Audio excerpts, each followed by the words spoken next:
जमीन से 480 फीट ऊंचे 4500 साल पुराने इस पिरामिड के अंदर ऐसा क्या था जिसको सिर्फ देखने के लिए रिसर्चर्स ने एक रोबोटिक कैमरा पिरामिड के अंदर भेजा। एक जगह पर आकर रोबोटिक कैमरा रुक गया क्योंकि अब उसके सामने पत्थर का एक स्लैब था। रिसर्चर्स का मानना था कि इस स्लैब के पीछे जरूर कोई ऐसा राज छुपा है जो पिछले 4500 सालों से दफन है। ये राज इनको हर कीमत पर जानना था, इसलिए उन्होंने रोबोट के आगे एक ड्रिल मशीन लगाई जिसने उस पत्थर के स्लैब में बारीक छेद कर दिया। अब इस छेद के अंदर एक कैमरा भेजा गया जिसने स्लैब के उस पार एक ऐसा मंजर देखा जो पिछले 4500 सालों से किसी ने भी नहीं देखा था। मिस्र यानी इजिप्ट में टोटल 138 ऊंचे तरीन पिरामिड्स मौजूद हैं जिन्होंने पिछले हजारों सालों से दर्जनों अर्थक्वेक्स और कई खतरनाक तूफान का सामना किया, लेकिन मजाल है इनमें से कोई एक भी इधर से उधर हुआ हो। इनमें से सबसे ऊंचा और बड़ा pyramid the great pyramid of Giza कहलाता है और इस पिरामिड की बेस का एरिया 13 एकर्स है। यानी इस पिरामिड के अंदर हैरत अंगेज तौर पे एक दो नहीं बल्कि पूरी 9 फुटबॉल फील्ड्स आराम से फिट आ सकती हैं। एक एस्टिमेट के हिसाब से इस पिरामिड में टोटल 23 लाख बड़े बड़े पत्थरों का इस्तेमाल हुआ, जिनमें से कई पत्थरों का वजन 50 टन भी था। अगर इसके टोटल वजन का अंदाजा लगाया जाए तो इस पिरामिड का वजन 60 लाख टन है, जो 12 बुर्ज खलीफा के वजन के बराबर बनता है। लेकिन इतने ऊंचे और आलीशान पिरामिड्स बनाने का आखिर मकसद क्या था? हजारों साल पहले जब इंसान के पास कोई टूल्स भी मौजूद नहीं थे, तब इन पिरामिड्स की दीवारों को कैसे इंच बाय इंच लेवल किया गया? कैसे 50 टन वजनी पत्थरों को स्क्वायर शेप में काटकर बगैर क्रेन के ही 480 फीट ऊंचाई तक पहुंचाया गया? और इनको बनाने में ऐसे कौन से इंजीनियर्स का हाथ था जिन्होंने इन पिरामिड्स को अर्थक्वेक प्रूफ के साथ साथ इनकी तमाम साइड्स को एग्जैक्टली 51.5 डिग्री के एंगल पे सेट किया? ये सब आप जान सकेंगे आज की इस वीडियो में। तो आइए शुरू करते हैं।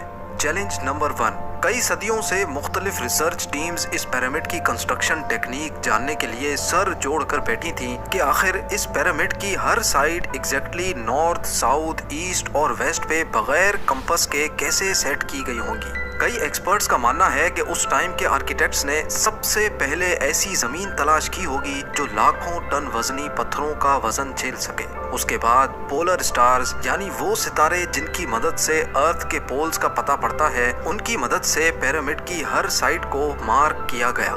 ना कोई कंपास और ना ही ऑप्टिकल ऑप्टिकल इंस्ट्रूमेंट, सिर्फ इस बेसिक टेक्निक से हजारों साल पहले इस पिरामिड की डायरेक्शन सेट की गई और वो भी 0 एरर्स के साथ। Challenge number 2। अगला चैलेंज था जमीन को लेवल करने का। जिस 13 एकड़ की जमीन पर इस पिरामिड को बनना था, उसका लेवल थोड़ा सा भी आउट होता तो 23 लाख पत्थरों के इस पहाड़ का खड़ा होना बिल्कुल भी मुमकिन नहीं था।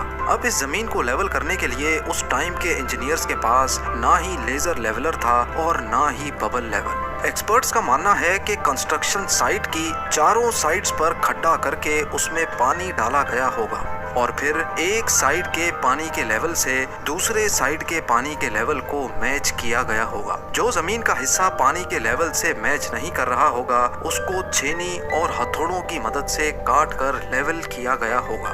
कई एक्सपर्ट्स का मानना है कि एंशिएंट इजिप्शियंस ने इस सिंपल टूल का भी इस्तेमाल किया, जिसकी दोनों साइड्स पे लकड़ियां और उसके ठीक सेंटर पे एक रस्सी से पत्थर बंधा हुआ है। अगर पत्थर जमीन से टच हो गया और उसकी रस्सी ठीक सेंटर लाइन पे आ रही होगी तो इसका मतलब है कि बीच की जमीन परफेक्टली लेवल्ड है।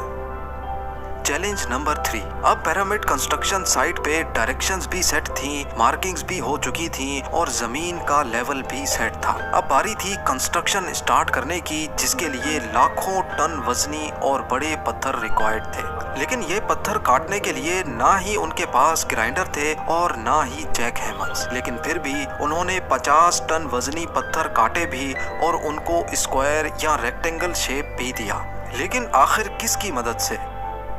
जी हाँ, यही वो सिर्फ एक टूल था जिसकी मदद से पत्थरों को काटा गया। एक्सपर्ट्स का मानना है कि पिरामिड की कंस्ट्रक्शन पे इस्तेमाल होने वाली छेनी सिर्फ कॉपर से ही नहीं बनी थी, क्योंकि उनको भी ये बात मालूम थी कि कॉपर नरम होता है और पत्थर नहीं काट सकता, इसलिए इसमें एक केमिकल आर्सेनिक भी शामिल किया गया था। कॉपर और आर्सेनिक से बनाई जाने वाली ये छेनी लकड़ियों के हथौड़ों से पत्थरों पर ठोकी जाती थी और कई घंटों की मेहनत के बाद बड़े बड़े पत्थर शेप में लाए जाते थे।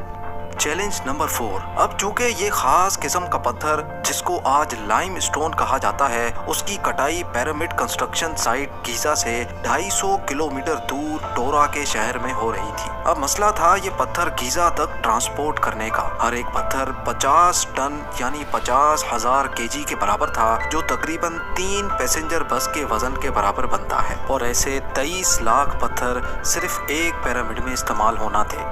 इतना ज्यादा वजन ट्रांसपोर्ट करने के लिए ना ही उस दौर में कोई जानवर काम आ सकता था और ना ही उनके पास ट्रक्स मौजूद थे। हत्ता कि अगर आजकल के जदीद दौर में भी ये काम करना पड़े तो ट्रांसपोर्ट कंपनीज को अच्छा खासा टफ टाइम आएगा।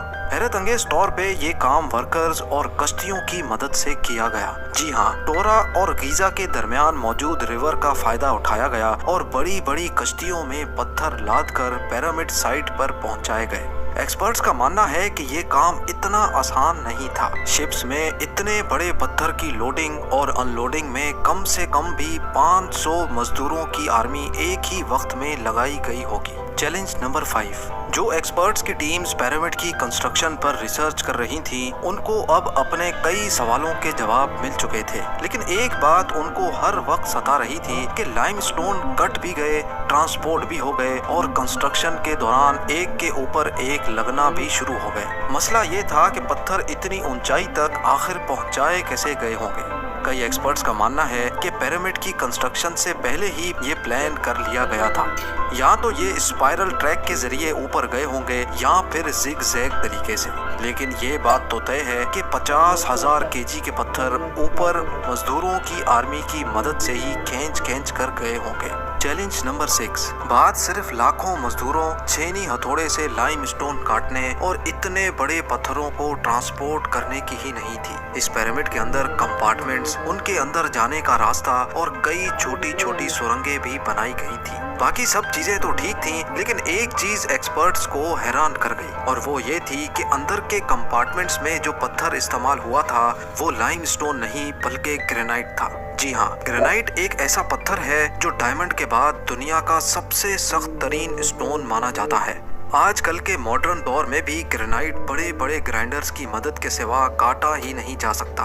दुनिया भर से कई आर्कियोलॉजिकल एक्सपर्ट्स को पिरामिड का विजिट भी करवाया गया, लेकिन किसी को भी इस बात का सुराग नहीं मिला कि 4500 साल पहले इजिप्शियंस ने ग्रेनाइट जैसे ठोस पत्थर को इतनी सफाई से कैसे काटा था। आखिरकार कई सालों के बाद एक्सपर्ट्स ने इस मिस्ट्री को भी सॉल्व कर दिया। इजिप्शियंस ने ग्रेनाइट को इतनी सफाई से एक ऐसे आरे से काटा था जिसके दांत ही नहीं थे। जी हाँ, बगैर दांतों वाले इस आरे के दोनों साइडों पर वजन डालकर इसको ग्रेनाइट पर चलाया जाता था और बीच में बजरी डाली जाती थी। एक्सपर्ट्स का मानना है कि इस तरीके से इतने बड़े पत्थर को काटने में 4 महीनों का वक्त लग जाता था। आखिरकार पिरामिड्स बनाने का मकसद क्या था? इन पिरामिड्स को बनाने में कितने मजदूर एक ही वक्त में काम करते थे? और रोबोटिक कैमरा ने जब पिरामिड के अंदर पत्थर के स्लैब में सुराख किया तो उसके अंदर वो कौन सा मंजर देखा गया जो पिछले 4500 सालों से किसी ने भी नहीं देखा था? ये सब और इससे भी ज्यादा आप जान सकेंगे इस वीडियो के पार्ट 2 में। आप लोगों के प्यार भरे कमेंट्स और लाइक्स का बेहद शुक्रिया। मिलते हैं वीडियो के अगले शानदार पार्ट में।